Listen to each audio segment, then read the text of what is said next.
So what we looking at right now is my Weeble account on the TV. This is Tesla. So what we're seeing here, first thing first, you see your Bollinger Bands, the 3 bands that you see. You see the candlestick closed way above, well not way above, but it closed above that top Bollinger Band. So that's the first thing that tell you a stock might be oversold.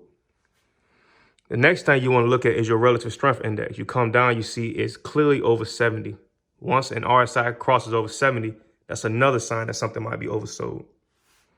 But then you look down here at your MACD and you see that the trend has been upward and you have a strong trend. So this rise is a strong rise. It's not like something just fluky where you want to see, where you see this and be like, all right, I'm finna short this. I'm finna buy put options on this. That's not what you think when you see stuff like this, especially Tesla. I ain't giving no kind of advice. Y'all do what y'all want to do. Me personally, not right now at least, I ain't shorting no Tesla stock. So you look back in the past a little bit, you saw the rise in the MACD pattern, the histograms. Once it crossed, people see that as a buy signal. If you would have saw that signal along with a rising RSI, you would have thought to buy. So now we're going to look at the Ichimoku Cloud.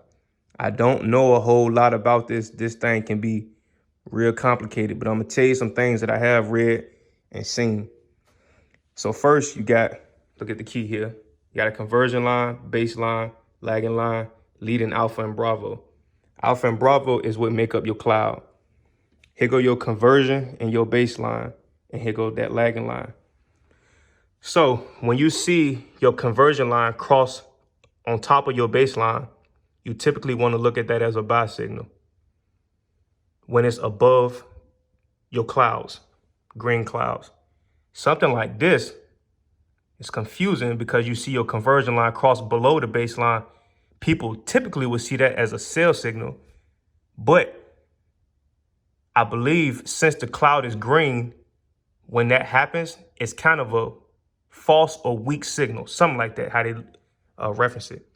But this would have been a stronger signal because it goes with what the cloud is saying. When your lagging line is above your stock, your candlesticks, that's seen as a bullish trend when your cloud is also green. When the leading alpha cross over top of the leading bravo, that's seen as a bullish sign as well. So you see all of those things and come to a conclusion about whatever you want to come by. You can use it with other stuff like the RSI, the MACD, the moving averages, all that kind of stuff. This is the Ichimoku Cloud. And it's a lot of variations from different stocks when you start to, every pattern is not going, you know what? We're going to look at something else real quick. All right, so now we're looking at XPing. So with XPing, we're going to put the MACD, RSI, and Ichimoku Cloud back on the chart. If you look at the MACD, that tells you you've got a strengthening trend. The trend for this stock is going upwards. Your RSI, you see, it's about 50. So it's just playing around in the middle. Recently, you see a higher low. So this low point is higher than the more recent low point. So all of that stuff would kind of tell you, symbolize an uptrend. So I get weird when you see your Ichimoku Cloud and your stock has fallen through the Ichimoku Cloud. Like I said in my YouTube video yesterday, you typically see the top of your cloud as support. It's the floor. You can walk on the floor, but you typically won't crash through it. Typically, you will bounce off. You'll bounce off. XPing went through the cloud. So now the bottom of your cloud, when it's red, is seen as a ceiling, a rejection point. So stocks will come up, hit it, bounce off.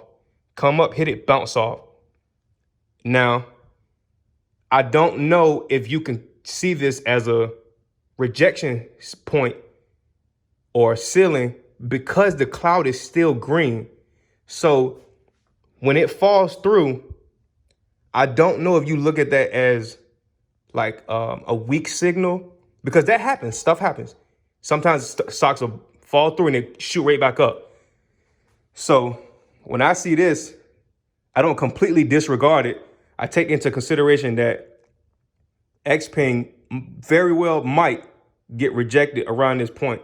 I don't know if it will. I honestly doubt it will, because like I said, with the RSI and the MACD, that's just telling me something different.